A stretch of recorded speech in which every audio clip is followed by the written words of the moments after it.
Life to me always feels like a series of ups and downs.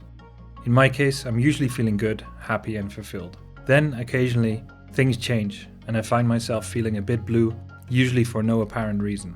This feeling of having trouble getting out of bed, being unmotivated to do anything productive, and generally not feeling great is often referred to as being stuck in a rut.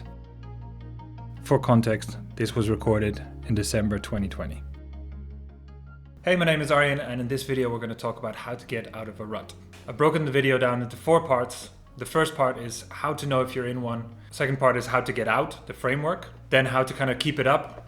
And finally how I applied this framework to my life. So the first part of getting out of a rut is knowing that you're in one. So for some people it might be easy to kind of spot, to feel that you feel less motivated, just you feel less good in general. But for others it might not be that obvious. So something that I think you should look for is like, do you have any coping mechanisms that might give you an indication that you're in one? For some people it could be gaming or Instagramming, scrolling through endless feeds, or even things that might seem healthy but with enough obsession might be unhealthy, like going running every single day as a coping mechanism. For me, it's easy to spot because I start having a lot of trouble getting out of bed. The whole day is just much more of a struggle. I'm not doing my routines. And also I start watching a lot of YouTube just to kind of switch off my mind. With all of those things, if I notice that's happening, then I know I'm kind of stuck in a rut. For me, a key indicator as well is if I always hit snooze and go back into bed, don't get up and do my normal morning routine. So now let's talk about the framework for how to get out of a rut. All you need is a bit of peace and quiet, 30 minutes of your time, a piece of paper or a journal like this one. So start writing down all of the things that you're not happy with. Brainstorm as many things that you can think of. For example, can be that you're not feeling energized, that you're having trouble waking up in the morning, that you're on the couch all day scrolling Instagram. Whatever it is, whatever you feel that's not working for you, write it down. Even things like I'm not getting in touch with my friends or I'm not having enough social contact. Anything that you can think of that is maybe out of the norm or that you don't like that it's happening right now, I need you to write it down. So the next step is to go point by point and figure out for each point what are the root causes that lead to that feeling or that behavior or whatever you wrote down. What are the causes of that? This part might be difficult because you might not know what the root cause is. Try to think about what changed around you, what happened in your situation that's different now than it was before. Can you lead that change to any root cause that happened? I'll give you an example because I just recently went through this exercise myself. I found that I wasn't waking up on time. At least I was going over to my phone to switch the alarm off because I always have it on that desk behind there so that I need to get up. But then actually I was going right back to bed and I was like, why is this happening? I figured out what changed. What happened from a couple of weeks back when I had no trouble getting up to now. And what changed is it became kind of winterish. It became cold. It was colder in the living room and therefore I wanted to get back into bed where it's warm. So try to figure out kind of point by point what are the root causes, and then in the next step we'll figure out what to do about it. So the next step in this framework is to think about ideas, brainstorm ideas about how you could get out of that situation, how you can get rid of that feeling that you have, that thing that you're not happy with. How can you change it? How can you turn it into something positive again? I'll go back to the example for me waking up. What I found is it's difficult to wake up because it's cold. So I brainstormed 2 actions. One was install a thermostat so that I can program it that it starts already heating up the living room at like 5:30 a.m. And so when I wake up at 6:30, the living room is nice and warm and I don't feel the need to get back into bed. Another solution that I came up with is to have my workout clothes that would provide warmth, have them next to my alarm, which is kind of killing 2 birds with 1 stone because that would then automatically set me up for the next thing that I wasn't doing, which is working out. So I would be warm and would prepare myself for the next step of my morning, which is my morning workout. Cool, so we wrote down things that we don't like about our situation currently. We wrote down the root causes and we brainstormed ideas around how to implement these things. So next up is start implementing them. And this could also be another point that you'd say, hey, actually, I'm in a rut, so I don't feel like implementing them. So the first thing I like to use is Siri. So I'll sit down with my actions, and for the ones that I know I'll need a little nudge or a little reminder from time to time, I'll program a reminder in Siri to remind me every day or every other day or every week to do a certain action.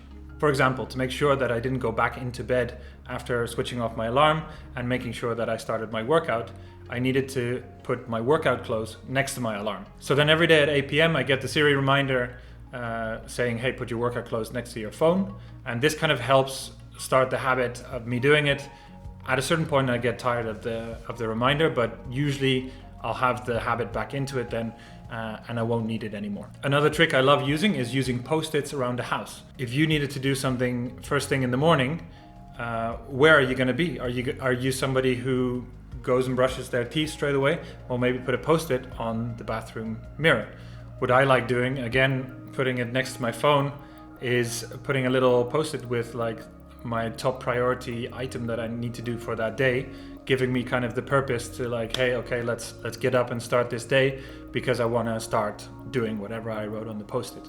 I look at these post-its as kind of like a warning from your past self to your future self, almost like a time traveling message to do whatever you would like your future self to do. Then finally is to remove temptations. So what I like to do is, if I find myself doing anything in excess or having a particular behavior that is triggered by me seeing something, for instance, if I'm watching a lot of TV, it might be because the TV is right there and it's easy to access. I can be on the couch there and it's easy for me to lie down, boom, switch on the TV. Now what I did is I actually put my TV, I unplugged my TV, put it against the wall, put a little blanket over it so that it's actually a hassle for me to get the TV out, right? So you want to kind of make it easier for yourself in certain ways, like putting your workout clothes ready, and make it harder for yourself to do the behaviors that you don't want, like hiding your TV in my case. Another app that's really great for this is called Freedom app. I think it's for Mac. I'm not sure if it's for Windows as well. But basically what it allows you to do is between a certain time frame, let's say for me, I always use 9 a.m. to 6 p.m.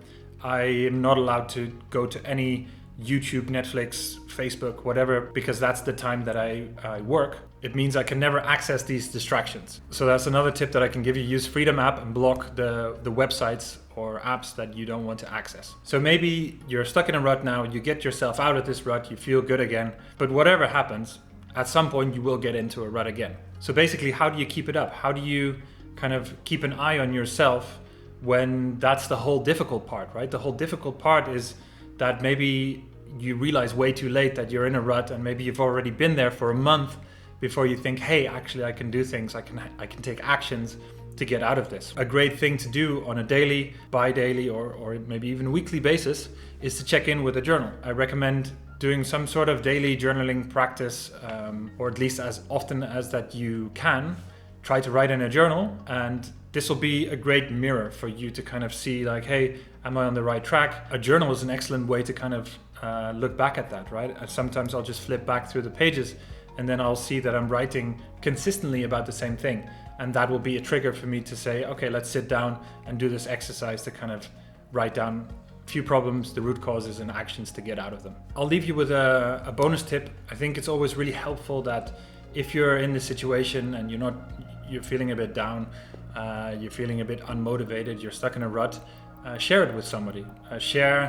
Share the problem, share what you wrote, share the actions that you're going to take, because this will create some sort of accountability as well. It'll help the other person be able to help you and ask you about, hey, did you do this thing? Did you take action there? Is it still a problem for you? And usually talking about it like this helps a lot. So that's all for this video. I hope it's valuable for you.